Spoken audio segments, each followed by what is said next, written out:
राधे कृष्णा। मेरा नाम है डॉक्टर प्रतीक चौहान। आज मैं यहाँ आपके साथ में कोई रिव्यू शेयर नहीं करूँगा। आज मैं यहाँ आपके साथ में शेयर करूँगा पिछले 2 साल से जो हम कर रहे हैं पिगमेंटेशन का ट्रीटमेंट। तो कितने पेशेंट से हमने बात की, उनके क्या एक्सपीरियंस रहे, उस एक्सपीरियंस से हमें क्या जानकारी प्राप्त हुई, पिगमेंटेशन क्यों होती है, कैसे होती है, क्या किन किन चीज़ों का पेशेंट्स को सामना करना पड़ता है और किन किन परिस्थितियों से गुजरता है और कैसे कैसे ये बीमारी स्टेप बाय स्टेप आपकी आगे बढ़ती है। तो चलिए इसी पर हम चर्चा कर लेते हैं। तो सबसे पहले हम बात करते हैं, जैसे आपको पिगमेंटेशन हो गया। अब चाहे होने का कोई भी रीज़न आपका क्यों ना हो, पिगमेंटेशन होने का चाहे कोई भी कारण शरीर के अंदर क्यों ना हो, मान लीजिए आपके शरीर के अंदर पिगमेंटेशन हो गया। पिगमेंटेशन होने के बाद जब आपका ध्यान आकर्षित होता है आपके पिगमेंटेशन की तरफ, आपके झाइयों की तरफ या फिर आपके चेहरे की तरफ, तो आप सोचते हैं, स्टार्टिंग में तो आप सोचते हैं कि चलिए वैसे निशान हो गया, ये वैसे ही ठीक हो जाएगा। आप इसको इग्नोर कर देते हैं। इग्नोर करने के बाद में जब आप कहीं जाते हैं तो सामने वाले व्यक्ति आपको टोकता है, अरे आपके चेहरे पर ये क्या हो गया, कहीं ये बढ़ ना जाए, अरे कहीं झाइयाँ तो नहीं है, कहीं पिगमेंटेशन तो नहीं है, क्योंकि ये चीज़ ठीक नहीं होती है। तो कहानी इस तरह के आगे चलती है। फिर आप घर आके फिर शीशे में आप देखते हैं और देखते हैं कि अरे यार ये तो पहले से अधिक काला नज़र आ रहा है, ये डार्क नज़र आ रहा है, चलो कुछ करते हैं। फिर आप कई लोग फिर मेडिकल पर जाते हैं या फिर अपने किसी चिकित्सक से मिलते हैं, तो फिर उसके बाद में वो लोग उनको देते हैं स्टेरॉइड। स्टेरॉइड देने के बाद की कहानी आप सभी लोग जानते हैं कि स्टार्टिंग में तो चेहरा आपका बहुत अच्छा हो जाता है, बहुत क्लीन हो जाता है, परंतु उसके बाद में सारा का सारा चेहरा जल जाता है, बर्न हो जाता है। उसके बाद में अगर आप उतने सक्षम हैं तब आप बहुत अच्छे डर्मेटोलॉजिस्ट के पास में जाते हैं। और हाँ, सक्षम नहीं भी हैं तो भी अब कहीं ना कहीं से पैसे जुटाकर आप डॉक्टर के पास में जाते हैं और फिर वहाँ से जाकर ट्रीटमेंट लेना स्टार्ट करते हैं। वो लोग भी कई बार ऐसा करते हैं कि आपको स्टेरॉइड दे देते हैं या फिर फेस वॉश, साबुन, विटामिन्स, मल्टीविटामिन्स, या फिर अगर आप बहुत ही हाई फाई डर्मेटोलॉजिस्ट के पास में वो जाते हैं तो वो आपको पीलिंग करते हैं या फिर आपका लेज़र करते हैं। एक्चुअली मैं इस साइड में बैठ के वीडियो में फर्स्ट टाइम बना रहा हूँ। एक्चुअली मेरी पर्सनल लाइब्रेरी है, ओके। तो इस साइड में वीडियो पहले बैठ के बना रहा हूँ। इससे मेरी आंखों को रोशनी बहुत तेज़ पड़ रही है, जिसकी वजह से मैं बार बार अपनी आंखें बंद करके आपसे बात कर रहा हूँ। रोशनी बहुत तेज़ आ रही है लाइट की।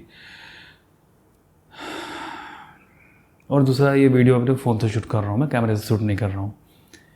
तो फिर वहाँ तो कहानी यहाँ से स्टार्ट होती है। फिर क्या होता है कि फिर कहानी स्टार्ट होती है फिर आपके डिप्रेशन की। अरे यार ये तो जा ही नहीं रहा है, अरे यार तो गंदा लग रहा है। शीशा बार बार आप देखने की आदत पड़ जाती है। बार बार आप, पहले तो लोगों से आप पूछते थे कि आज को सही हुआ कि नहीं हुआ, बाद में पूछना ही बंद कर देते हैं, बाद में घर से निकलना ही बंद कर देते हैं। फिर यहाँ से आपके डिप्रेशन का सिलसिला शुरू होता है। और फिर कहीं ना कहीं आप ये मन में सोच के बैठ जाते हैं कि यार ये रोग तो ठीक होगा ही नहीं है। फिर दुनिया के लोग आपको बोलते हैं जिसको एक बार हो गया उसको बस हो गया, फिर ये ठीक होता ही नहीं है। जबकि आपके आसपास में कई ऐसे उदाहरण होंगे जिन लोगों का पिगमेंटेशन ठीक हुआ है और परमानेंट ठीक हुआ है और वो कभी भी लौट के नहीं आया है ना। आपके आसपास में हर जगह पर ऐसे एग्जाम्पल उपलब्ध होंगे, ठीक है। तो क्या होता है और इसको ठीक कर पाना डिफ़िकल्ट क्यों होता है? कई बार ठीक कर पाना क्यों डिफ़िकल्ट हो जाता है? क्योंकि कारण इसका एक होता है, होने की वजह इसकी एक होती है। होने की वजह कोई भी हो सकती है, उस पर आप मत जाइए। लेकिन पिगमेंटेशन को बढ़ाने की वजह बहुत सारी होती हैं। अब क्या होता है कि पिगमेंटेशन हुआ, आपने स्ट्रेस लेना उसका स्टार्ट कर दिया। अब आप बोलोगे कि स्ट्रेस तो होता ही है कि अब हम इसका स्ट्रेस भी ना लें। बिल्कुल आप स्ट्रेस ले सकते हैं, आपकी ज़िंदगी है, आप इसको स्ट्रेस बिल्कुल लीजिए। परंतु जब आप स्ट्रेस लेते हैं तो जो शरीर के विज्ञान को समझते होंगे कि जब आप खुश हैं तो शरीर के अंदर ऐसे रसायन निकलते हैं जो कि आपकी हेल्थ के लिए काफ़ी अच्छे होते हैं, कहना चाहिए अमृत होते हैं, और वो अमृत के समान आपके शरीर के ऊपर काम करते हैं। जब दुखी होते हैं, परेशान होते हैं, डिप्रेशन में होते हैं, चिंताग्रस्त होते हैं, नींद आपको नहीं आ रही होती है, तब आपके शरीर में विषयुक्त रसायन निकलते हैं जो कि आपकी इम्यूनिटी को डाउन करते हैं, बीमारी की तरफ को आपको धकेलते हैं, समय से पहले आपको बूढ़ा कर देंगे, आपकी शारीरिक शक्ति, मानसिक शक्ति को वो क्षीण कर देंगे, दुर्बल बना देंगे वो आपको, आपकी याददाश्त कम हो जाएगी। तो कहानी ये चलती है, केवल और केवल आपके स्ट्रेस लेने से, आपके टेंशन लेने से। उसके बाद में फिर आप स्टेरॉइड लगाते हैं, तो स्टेरॉइड से रही सही कसर स्टेरॉइड क्रीम पूरा कर देता है, वो आपके चेहरे को डैमेज कर देते हैं। यानी कि चलिए चांस था कि आपको ठीक हो जाएंगे अब, परंतु रही सही कसर स्टेरॉइड क्रीम डैमेज कर देते हैं। अच्छा, स्टेरॉइड क्रीम से बचने के लिए, उसके साइड इफेक्ट को ख़त्म करने के लिए लोग तरह तरह की चीज़ें बताते हैं। कोई बताएगा आलू घिस लीजिए, आलू अच्छा है, मना नहीं कर रहा हूँ, कुछ लोगों के ऊपर बहुत अच्छा काम करता है। कुछ कहता है आलू घिस लीजिए, कोई कहता है कि ये पत्ते लगा लीजिए। अच्छा, एक व्यक्ति ने तेज़ाब भी लगा लिया था चेहरे पर, किसी डॉक्टर ने, किसी महान डॉक्टर ने उनको तेज़ाब बना के दे दिया, मतलब बहुत ही पानी मिला मिला के उसमें कि इसको छुटा लीजिए आप, ये छूट जाएगा। उन्होंने लगा दिया, उनका चेहरा जल गया। ये पिछले 1 साल पहले मैंने ये बताया था इसके बारे में, 1 साल पहले की बात है ये। फिर उनको पूरे चेहरे पर कैलोइड हो गया। कैलोइड शायद आप जानते होंगे, ओवर हीलिंग हो जाती है। तो ऐसे काम भी लोग करते हैं, ठीक है। अच्छा, मैंने पढ़ा था, एक आयुर्वेदिक ग्रंथ मैंने पढ़ा था कि आप कास्टिक ऑफ सोडा चेहरे पर लगा सकते हैं, जो कि बहुत ही ज़्यादा खतरनाक होता है। ऐसी गलती आप कभी मत करना, ठीक है। कास्टिक सोडा से आपका चेहरा झुलस जाएगा, आपका चेहरा जल जाएगा। ऐसी गलती आप कभी मत करना। ये जो मेरे पास में ग्रंथ रखा है, ये बहुत ही अच्छा ग्रंथ है। ये ऊपर रेड बुक जो रखी है, ये रखी है श्री रामचरितमानस, और ये जो नीचे ग्रंथ रखा है, मैं इसका नाम तो नहीं बताऊंगा आपको कि ग्रंथ क्या है, परंतु इसमें चिकित्सा के लिए बहुत अच्छी अच्छी चीज़ें इसमें बताई गई हैं। और आप ये समझिए कि इसमें उस तरह की जानकारी है कि जब भगवान श्री राम के छोटे भाई लक्ष्मण जी को मूर्छा प्राप्त होती है मेघनाथ से युद्ध करते हुए, तो लंका से जो वैद्य लेके आया जाता है, वो वैद्य बताता है कि वो जड़ी बूटी वहाँ है। तो उस जड़ी बूटी का जिक्र इस किताब के अंदर है संस्कृत में, कि ये जड़ी बूटी उस काम में आती है। तो आप अंदाज़ा लगा सकते हैं कि इस किताब के अंदर कितनी तरह की जड़ी बूटियों के बारे में चर्चा की गई होगी। और हाँ, ये बुक अभी की नहीं है, ये बहुत पहले की लिखी गई बुक है, यानी कि हमारे ऋषि मुनियों के समय की बुक है, जो कि मेरे पास में उपलब्ध है।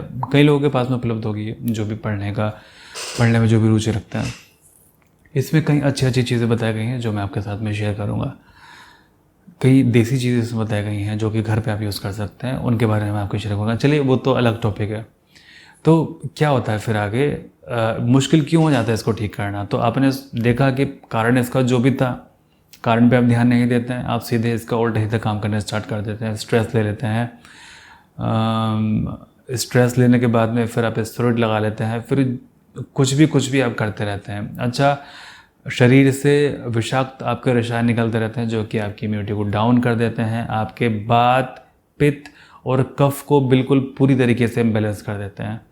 दिनचर्या आपकी पूरी की पूरी ख़राब हो जाती है, क्योंकि अगर मान लीजिए वात, पित्त, कफ आपके इम्बैलेंस हुए हैं तो फिर भूख प्यास में आपके चेंजेस आ जाते हैं। पूरी दिनचर्या आपकी डैमेज हो जाती है। शरीर के अंदर आपके विषयुक्त भोजन एकत्रित होने स्टार्ट हो जाता है, वो इकट्ठा होने शुरू हो जाता है। तो आपने देखा बिगिनिंग पॉइंट कहाँ से था और ये कैसे धीमे करके ये कितनी सारी इसने जड़ पकड़ ली। मान लीजिए अगर केवल और केवल हम उपचार करें आपके रसायनों का, जो कि विषाक्त रसायन आपके शरीर से निकल रहे हैं, पिगमेंटेशन फिर भी ठीक नहीं होगी। क्यों? क्योंकि उसका होने का कारण रह गया। अगर केवल और केवल आपके हम होने के कारण को ठीक करें, ये फिर भी ठीक नहीं होगी। क्यों? क्योंकि उसके बढ़ाने वाले कारक बहुत सारे हैं शरीर के अंदर। क्योंकि जब आप धूप में निकलते हैं तो भी बढ़ जाता है, जब आप तेज़ रोशनी में जाते हैं तो भी बढ़ जाता है, आपको स्ट्रेस ले लेते तो भी बढ़ जाता है, आप सफ़र कर लेते हैं तो भी बढ़ जाता है। मतलब देखा ना, कितने सारे कारण होते हैं इसको बढ़ाने वाले। अगर मैं एक आध कारण से चूक भी रहा हूँ तो आप बताइए उस कारण को जो मैंने यहाँ पर नहीं बताया है। हो सकता है कि मैं भूल गया हूँ, ऐसा कुछ नहीं है, मैं भी इंसान हूँ, भूल सकता हूँ अभी। तो आप देखिए कि क्या कारण है आपके लाइफ के अंदर, ऐसा क्या कारण है जो कि आपके पिगमेंटेशन को बढ़ा देता है। आपकी मेंस्ट्रुअल साइकिल पिगमेंटेशन को बढ़ा देती है, कई बार घटा देती है, कई बार बढ़ा देती है। मतलब कि कहना चाहिए कि आपके चारों तरफ जितने भी लोग हैं और फिर वो आपको परेशान कर देते हैं। यानी कि कोई भी एक ऐसा मार्ग नहीं है या फिर कोई भी एक ऐसा रास्ता नहीं है या कोई भी एक ऐसी चीज़ नहीं है जहाँ पे आपको लगता है कि पिगमेंटेशन को घटाया जाए। कोई भी एक ऐसी चीज़ नहीं है जहाँ से कि आपको सांत्वना मिलती हो या सांत्वना आपको मिले। कोई भी ऐसी चीज़ नहीं है, कोई भी ऐसी चीज़ है आपको समझ नहीं आती कि क्या करें। हर चीज़ तो पिगमेंटेशन को बढ़ाने वाली मिलती है, चाहे आप घर में रहें, चाहे घर से बाहर जाएं। चलिए बाहर वालों को तो चलिए एक बार को मान लेते हैं, घर वाले ही बोलते हैं कि नहीं ये सही नहीं होगा, पैसे ख़राब मत करो, डॉक्टर के चक्कर में आप मत लगो। बिल्कुल बात ठीक है, डॉक्टर के चक्कर में आप मत लगे, परंतु जो इसके अलावा जो काम होते हैं वो तो आप कर सकते हैं, जो आपके अपने खुद के हाथ में हैं। जैसे कि आपकी डाइट को ठीक करना, स्ट्रेस ना लेना, ध्यान करना, मेडिटेशन करना, लार लगाना, कोकोनट ऑयल लगाना, देसी घी लगाना। इससे काफ़ी सारे पेशेंट्स को बहुत लाभ मिला है। डाइट फॉलो आप कर सकते हैं, तो आप ये काम कीजिए। तो आपने देखा कि धीमे धीमे धीमे करके पिगमेंटेशन किस तरह से बढ़ता है। इसको ठीक कर पाना उतना ही कठिन काम होता है। मैं 3000 से ऊपर पेशेंट से बात की है और लगभग मैं 3000 से ज़्यादा पेशेंट्स को 2021 अक्टूबर की बात कर रहा हूँ मैं मोर देन 3000 पेशेंट्स मैं दवाई यहाँ से भेज चुका हूँ। क्लिनिक का कोई रिकॉर्ड नहीं है, यानी कि क्लिनिक से मैं कितने लोगों को दवाई यहाँ से भेज चुका हूँ वो कोई रिकॉर्ड नहीं है। ऑनलाइन पेशेंट को मैं 3000 से ज़्यादा पेशेंट्स को मैं यहाँ से दवाई भेज चुका हूँ। तो मुझे बहुत अच्छे से पता है कि ये पिगमेंटेशन क्या है, कैसे है और ये कैसे जाता है। जिन लोगों को ज़िद्दी पिगमेंटेशन होगा तो ये किस तरह से जाता है। चलिए मैं बताता हूँ ज़िद्दी पिगमेंटेशन किस तरीके से जाता है। सबसे पहले हम उनके शरीर को बार बार रीसेट करते हैं, है ना। मान लीजिए अगर आपका फ़ोन हैंग हो गया है, लैपटॉप हैंग हो गया है, तो आपको रीसेट करते हैं। स्टक हो गया है, एक जगह रुक गया है। तो जब आपका लैपटॉप हैंग हो जाता है या फिर जब आपका फ़ोन हैंग हो जाता है तो आप उसको रीस्टार्ट कर लेते हैं और वो ठीक से फंक्शन करना स्टार्ट कर देता है। शरीर आपका एक जगह आके स्टक हो गया है, ना ही पिगमेंटेशन जा रही है ना ही बढ़ रही है। क्या करें, सब कुछ कर लिया है, आराम ही नहीं मिलता है। अब क्या करें, आपके शरीर को रीसेट करना होगा और रीसेट हो सकता है वो आपके डाइट से। जो आपकी डाइट चल रही है उसको एंटायरली उस डाइट को चेंज करना होता है। Some time 1 time, 2 time, 3 time, 4 time, 5 time. जो हमने 21 डेज़ की डाइट आपको बताई है, कई बार कई लोगों का एक्सपीरियंस ये है कि उन्होंने 1 बार फॉलो किया, 2 बार फॉलो किया, वो बहुत अच्छे उनको परिणाम मिले। किसी को 1 बार में, किसी को 2 बार में और हाँ किसी को 3 बार में भी। अगर किसी ने 3 बार भी फॉलो किया है उसको और लगता है कि उनको कोई परिणाम नहीं मिला तो वो एवरी मंथ उसको फॉलो कर सकते हैं। अच्छा, इससे वेट बहुत तेज़ी के साथ में रिड्यूस होता है। जिन लोगों को वेट कम करना है वो 21 डेज़ की डाइट को आप फॉलो कीजिए। आई एम श्योर कि आप 15 से 20 किलो वेट 1 साल में कम कर सकते हैं।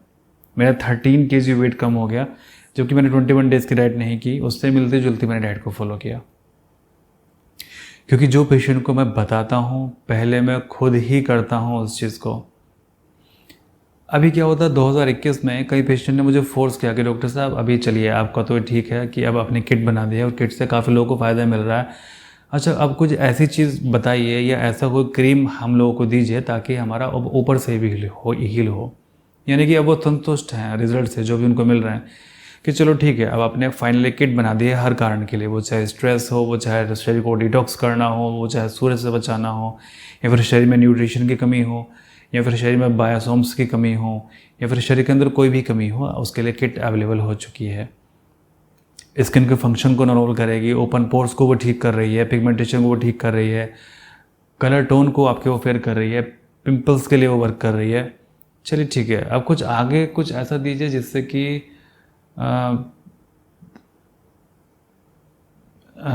कि ऊपर से भी हमारा हील हो सके। मतलब घी तो हमने लगा के देख लिया, कोकोनट ऑयल था, चलिए आप समझ गए होंगे। तो फिर मैंने क्या काम किया, चलिए ठीक है, मैं पहले हमेशा मना करता था करने के लिए कि नहीं, ऊपर से लगाने के लिए आप कुछ भी अप्लाई मत कीजिए, नुकसान देता है हमेशा।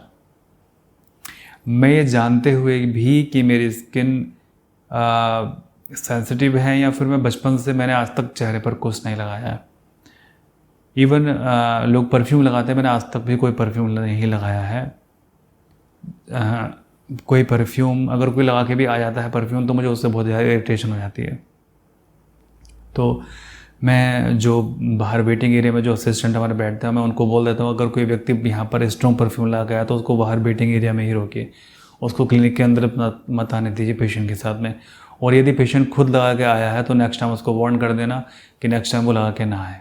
ओके, तो कर देता हूँ मैं। तो फिर मैंने क्या काम किया कि मैंने 8-10 तरह के क्रीम मैंने मंगाए। 8-10 तरह की क्रीम मंगाने के बाद में मैंने 1 बाय 1 करके सबको लगाना स्टार्ट किया। किसी को 15 दिन लगाया, किसी को 1 महीने लगाया चेहरे पर। हाँ, एक पेशेंट ने मुझसे पूछा था कि डॉक्टर साहब पहले आपका चेहरा साफ दिखता था, आजकल आपके चेहरे को क्या हो गया है, जब यहाँ निशान वहाँ निशान वहाँ निशान। कारण ये था कि जब मैंने वो क्रीम लगाया 5-6 दिन तो मेरे चेहरे पर बहुत सारे दाने इकट्ठे एक साथ निकल गए। एक साथ निकलने के बाद में उन दानों के अंदर सबके अंदर कीले बन गई, क्योंकि मेरी स्किन ब्लॉक हो गई। कीले क्यों बनी मेरी त्वचा के अंदर? क्योंकि जब मैंने लगातार क्रीम का उपयोग किया तो मेरी स्किन ब्लॉक होनी स्टार्ट हो गई, सांस नहीं ले पाई। जैसे हमेशा मैं कहता हूँ कि स्किन को सांस लेना चाहिए, सांस वो नहीं ले पाई, जिसकी वजह से ब्लॉक हो गई। ब्लॉक होने के बाद में जो मेरे त्वचा से तेल निकलता था नेचुरली, वो वहीं का वहीं रुक गया। वो रुकने के बाद वहाँ पर इन्फेक्शन हो गया। इन्फेक्शन की वजह से चेहरे पर दाने निकल गए, खास करके फोरहेड पर, यहाँ पर और यहाँ पर। क्योंकि यहाँ पर तो ये इतनी लंबी चौड़ी दाढ़ी है, अब यहाँ पर तो मैं क्रीम नहीं लगाऊंगा, तो मैंने यहाँ और यहीं लगाया, जिसकी वजह से मेरे यहीं दाने निकले। और ख़ास करके फोरहेड पर, वहाँ पे खास करके दाने निकले। तो फिर मैंने सोचा कि चलो छोड़ा, सभी क्रीमें छोड़ देते हैं। लेकिन फिर भी मैंने लगाना जारी रखा क्रीमों को। मैंने अपनी वाइफ को भी दे रखा था, बट उनको कोई साइड इफ़ेक्ट नहीं हुआ। एक क्रीम था जो कि हम पेशेंट्स के पास में आजकल पहुंचा रहे हैं सभी के, और उसके काफ़ी अच्छे रिजल्ट थे। मैंने बाकी लोगों को भी दिया, उसके काफ़ी लोगों ने अच्छा रिजल्ट बताया। हाँ, स्टार्टिंग में ये ज़रूर कहते हैं कि उससे हल्का फुल्का पहले स्किन ब्लैक हो जाती है, देन क्लियर हो जाती है। तो वो क्रीम आजकल हम दे रहे हैं। तो आपने देखा कि शरीर के अंदर आपको कोई भी चीज़ कहीं से भी नुकसान दे सकती है। तो ये चीज़ आपको खुद पता होना चाहिए कि आपको क्या चीज़ नुकसान दे रही है अपने शरीर के अंदर, ताकि आप ऐसे कोई काम ना करो जिससे कि आपका चेहरा ख़राब हो जाए। यानी जो चेहरा आपका ठीक होने वाला है उसको आप बिना बात के डैमेज मत कीजिए। ट्रीटमेंट लेना बात की बात है, चाहे आप ट्रीटमेंट लें अथवा ना लें, ये आपके ऊपर है, आप उसके लिए पूर्ण स्वतंत्र हैं। लेकिन जो चीज़ें हम बता रहे हैं यहाँ पर, जैसे 21 डेज़ के डाइट का प्लान हो गया, या फिर दुनिया की नंबर 1 डाइट जो हमने टाइटल रखा था वो हो गया, या फिर सेकंड नंबर की डाइट जिसमें भरपूर मात्रा में प्रोटीन है वो हो गई, लार हो गया, देसी घी हो गया, कोकोनट हो गया, इसको उपयोग कीजिए, बहुत अच्छे रिजल्ट हैं इसके। प्री एंड प्रोबायोटिक आप उपयोग कर सकते हैं, परंतु गलती से भी कोई भी ऐसा क्रीम चेहरे पर आप उपयोग मत कीजिए कि आपका चेहरा डैमेज हो जाए उससे। चलिए, मैंने किया था तो मेरे चेहरे पर दाने निकल गए, परंतु मेरी बॉडी की हीलिंग पावर बहुत अच्छी है, तो आराम से हील हो जाता है, और बहुत तेज़ी के साथ में ये हील हुआ। आप देखना पिछले कुछ दिनों से ही मेरे चेहरे पर मार्क नज़र आ रहे होंगे, और आप अब तो इस समय नहीं नज़र आ रहा है, क्योंकि अभी लगभग वो क्लियर हो गए हैं। ओके, तो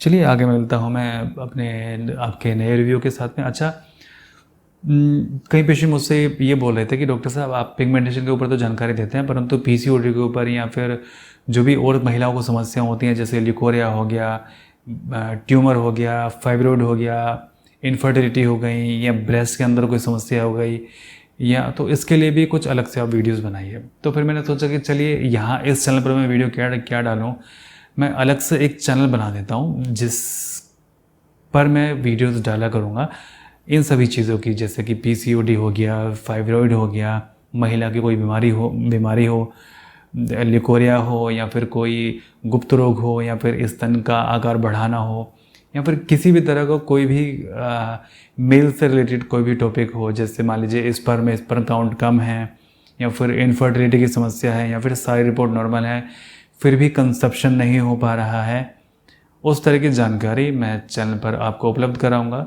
चैनल का नाम मैंने पता नहीं परसों कुछ रखा था, मैं भूल गया। May be I think male and female disease and its treatment, ये चैनल का नाम था, लंबा नाम है, male and female disease and its treatment, ये नाम है। आप सब्सक्राइब उसको कर सकते हैं, मैं कमेंट्स बॉक्स में पिन कर दूंगा उसको।